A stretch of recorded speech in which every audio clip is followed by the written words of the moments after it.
and welcome to Study English IELTS preparation. I'm Margot Pilatus. Today on Study English we're going to look at some of the features of formal written English. In our clip we'll hear from a man who believes that drinking water is the key to being healthy and living a long time. He's going to talk about how he came to his conclusion and how he tried to get some support for his project. How does nature do it? What keeps body cells going, and how can we improve on that process so that we eliminate disease altogether and we live a long and healthy life? I don't think death and disease is inevitable. We stumbled on the fact that they weren't actually getting rid of carbon dioxide out of their bodies, they were neutralising the carbon dioxide in their bodies. And we found it was from the water they were drinking. When we looked at these animals and saw what they were doing, it was exactly as we'd hypothesised, and that was a great feeling, a real feeling of elation. I tried and I tried and I tried to be conventional in that sense. I went to 100 people. I wrote 1,000 letters. I spoke to the Australian Academy of Science. I spoke to the American Academy of Science. I spoke to hospitals. I spoke to professors of medicine. Because I wanted to do work independently, I couldn't get anywhere, so I had to do it other ways. This is a food substance. This is something that's been drunk for thousands of years. This is probably where the mythology of the Fountain of Youth came from. There would have been natural springs somewhere bubbling out magnesium bicarbonate at an alkaline pH value, and people that drank these springs lived longer. But I want everybody to have the opportunity to live a long and healthy life, and that's been my life's work, and we're getting somewhere. We're getting somewhere. One of the most important areas for students to master is the difference between informal spoken English and formal written English, including academic language. There are many differences between formal and informal English. Firstly, in written language, all words must be spelt correctly. There should be no words in written English that you can't find in a dictionary. Another important difference is that contractions are not used in formal written English. We only use contractions in written English if we're trying to represent the way that people speak. The clip we've heard today is, of course, spoken English. Listen to part of it again and see if you can identify the features of informal English. But I want everybody to have the opportunity to live a long and healthy life, and that's been my life's work, and we're getting somewhere. We're getting somewhere. When Dr. Beckett is speaking, he uses a number of contractions. He says, "That's been my life's work," and "We're getting somewhere." That's is short for that is, and where is short for we are. So if we were writing these statements, we'd write, "That has been my life's work. We are getting somewhere." There are many common contractions.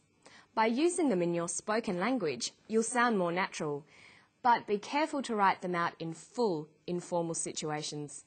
Watch for not words like couldn't, could not, wouldn't, would not, shouldn't, should not, won't, will not, and don't, do not.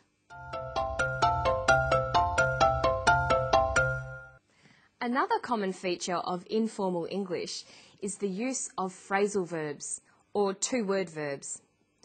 Phrasal verbs consist of a verb and a preposition. They are commonly used in spoken English, and their meanings are idiomatic, giving the verb a special new meaning. Listen for some phrasal verbs in this clip. We stumbled on the fact that they weren't actually getting rid of carbon dioxide out of their bodies, they were neutralising the carbon dioxide in their bodies. And we found it was from the water they were drinking.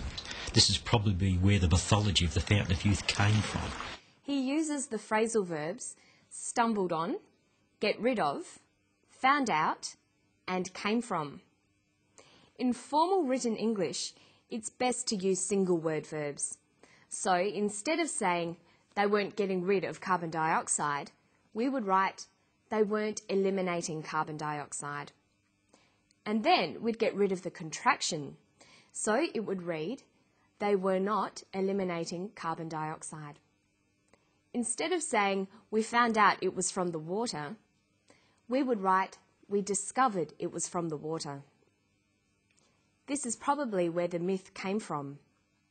This is probably where the myth originated. Let's look at some other examples of common phrasal verbs. Instead of look into, we would write investigate. Instead of cut down, we would write reduce. Keep on could be continue. Point out could be indicate. All of these words are more formal than phrasal verbs. Another important part of formal written English is understanding how to use conjunctions. Short sentences are less formal than compound or complex sentences. If you can, it's good to try to link short sentences together. Listen to this clip, then we'll try to turn it into good formal English using coordinating conjunctions. I went to 100 people. I wrote 1,000 letters. I spoke to the Australian Academy of Science. I spoke to the American Academy of Science. I spoke to hospitals. I spoke to professors of medicine. Because I wanted to do work independently, I couldn't get anywhere. He uses a number of simple sentences in a row. I spoke to the Australian Academy of Science. I spoke to the American Academy of Science. I spoke to hospitals. I spoke to professors of medicine. These could become, I spoke to the Australian Academy of Science, comma, the American Academy of Science, and hospitals. I also spoke to professors of medicine. There are some rules to be aware of when you're using conjunctions. In formal English, we don't start sentences with coordinating conjunctions. Words like and but are joining words. They are not used to begin sentences. Listen to Dr. Beckett again. Notice how he uses conjunctions to start his sentences. There would have been natural springs somewhere bubbling out magnesium bicarbonate at an alkaline pH value, and people that drank these springs lived longer. But I want everybody to have the opportunity to live a long and healthy life, and that's been my life's work. He uses the word and to begin a sentence. If we were writing a formal report or essay, we would have to find other words to replace and. We could begin the sentence with furthermore, in addition, or moreover. We could replace the word but with the word however. You should make lists of these alternative words so you use a variety of them in your written language. It's important to avoid repetition in your formal written English. Of course, repetition can be used to add emphasis in spoken English. You might hear people say things like, I really, really like that. But in formal academic writing, you should find other ways of adding emphasis. Listen to the way he uses repetition. I tried and I tried and I tried to be conventional in that sense. I went to 100 people. I wrote 1,000 letters. I spoke to the Australian Academy of Science. I spoke to the American Academy of Science. I spoke to hospitals. I spoke to professors of medicine. Because I wanted to do work independently, I couldn't get anywhere. I tried and I tried and I tried. To make this sentence more formal, you could either just drop the repeated verb or use an adverb like repeatedly. We could just write, I tried, or I tried repeatedly.